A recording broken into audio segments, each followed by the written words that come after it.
I want to get this big, thick phenolic spacer off the car. It's just another area that something can leak. What I'm gonna do is lay my hand up here and see if I feel any bumping or hear anything out of the ordinary. All of your bosses, if you have one of these, they work great. As of this video, there are no short valve covers available that will clear your roller rockers and also fit under your EFI intake. Well, without a spacer, that is. Me personally, I don't like these spacers. They cause all sorts of issues in areas where things can leak. I think that they're a great idea if you're racing and you need that extra runner length or something like that. I mean, I understand their purpose, but to have to go to a spacer to be able to put a taller valve cover on, it's just not cool to me. I would rather just run the stock valve covers. So the issue you run into with tall valve covers is once you hook your linkage up right here, everything gets real close and it will rub. As a matter of fact, this actually still rubs even with this 1-inch spacer on the car. Now that's a 1-inch spacer and it still rubs. The bottom of this bracket right here. So we have a trick flow upper intake and we have these tall Ford Racing valve covers. I want to get this big, thick phenolic spacer off the car. I just want it off because, like I said, it's just another area that something can leak. So in order to do that, I need to go to a shorter valve cover. Well, other than stock, there are no short valve covers out there right now that are going to clear your roller rockers. So the best option for me is to grind out a set of stock valve covers, and that's what I have over here. And what that'll allow me to do is go ahead, drop this intake down, and have just some stock nice valve covers on the car. The very next thing that you're going to need to do is have access to your heads so that you can tell by putting these on or off whether you have enough clearance or not. And every setup is different, so I can't tell you exactly where to grind, but I can show you around the baffle area some of the stuff that you're going to need to do. So before we get started, let's go ahead and get the intake off this car.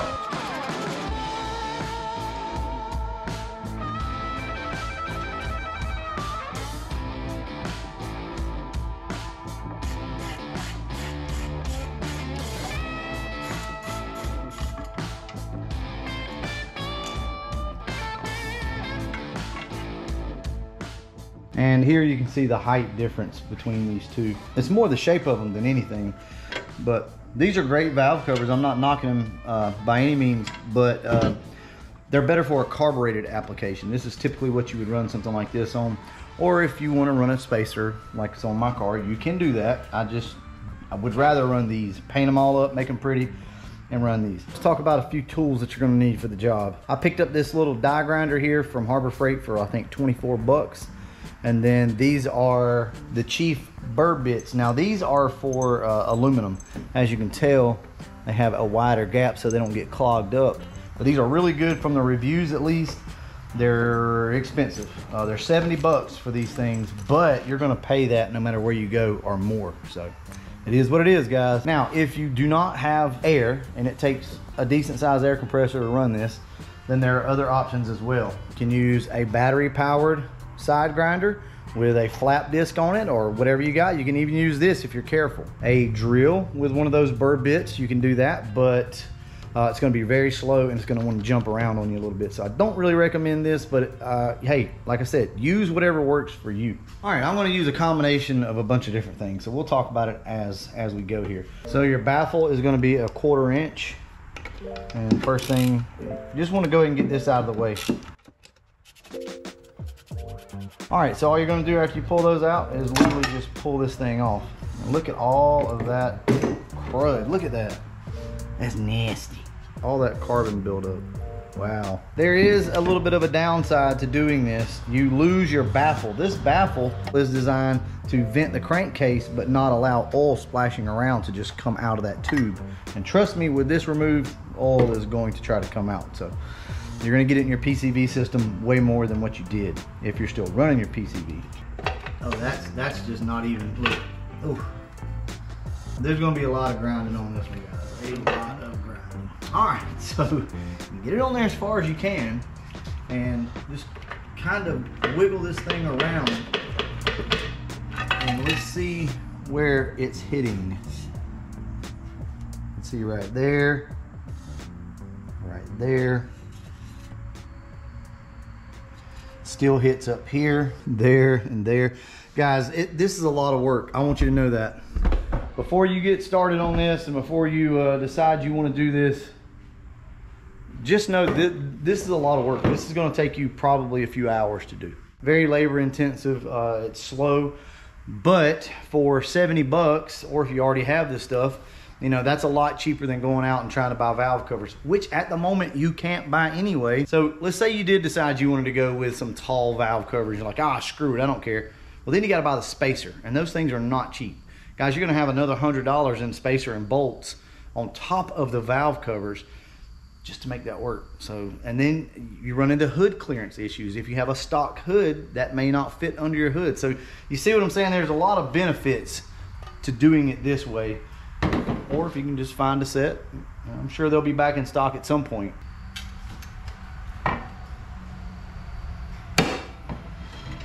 Safety glasses. You need a safety shield for this, just so you know. Let's go ahead and clarify there.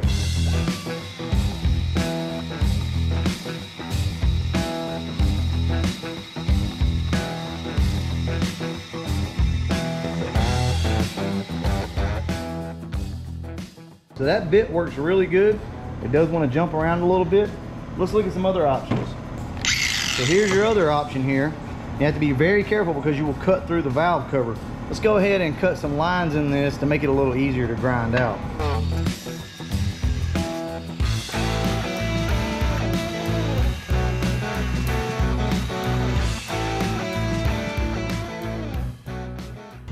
Okay, so as you can see, or I hope you can see, we cut a few lines in there. Now watch how much quicker this goes.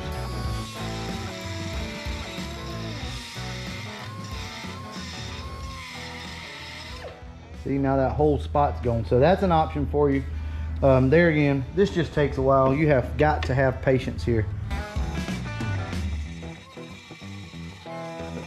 This is a little high-speed polisher from Milwaukee, but there are other brands out there that you can use.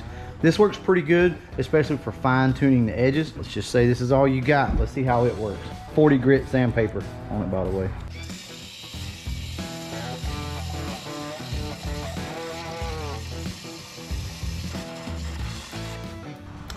Look at that. It works, but it's very, very slow. And last but not least, I know I'm showing you guys a lot of stuff. I'm just trying to show you options because it's hard to get in here. This is probably the most efficient in my opinion.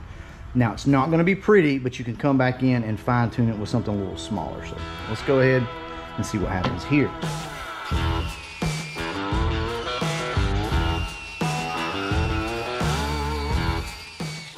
That works pretty good. So, all right, I'm gonna go ahead, finish this up. I wanna try a couple different things, see what I like the best, and then we'll go from there.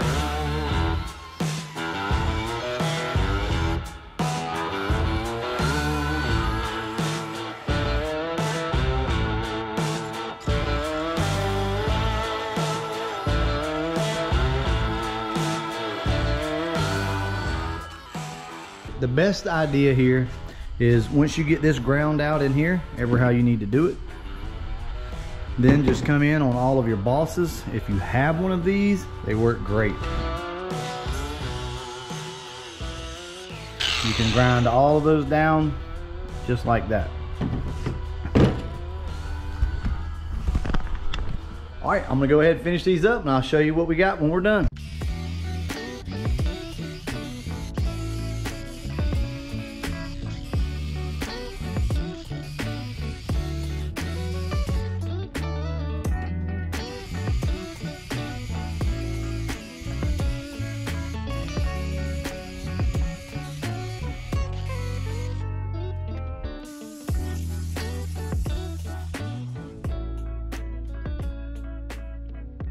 So I'm gonna go along these edges and just touch on these a little. And guys, I think we're gonna be good. Now on the other valve cover, it's not gonna be that big of a deal because the only thing you really have to do is, there again, if you have, you know, a grinder like this, just come in and flatten all these bosses out and you should be good. Not a lot to do over here on this one. What I suggest you do is once you think you got everything good, obviously you can't start your car up. So Miss Brutal is going to go ahead, turn the key over, and what I'm going to do is lay my hand up here and see if I feel any bumping or hear anything out of the ordinary. Make sure, you know, everything's unplugged. Go ahead. All right. And we're good to go, guys. Well, all right, that's it. That's how you clearance your valve covers. Guys, just have some patience with it. And remember, it doesn't have to look good. Nobody's going to be underneath your valve cover looking at it, right? Just make sure it works. If it looks like crap, it doesn't really matter. The biggest thing is don't cut through, don't get carried away, or ask for too much too quick. And it'll come, I promise you. If you take your time, you will get it. Well, all right, guys, that's how you clearance your stock valve covers for roller rockers, especially when you can't find any valve covers right now to put on your car anyway. So, all right, I'm gonna go ahead and wrap this one up. And as always, thanks for watching.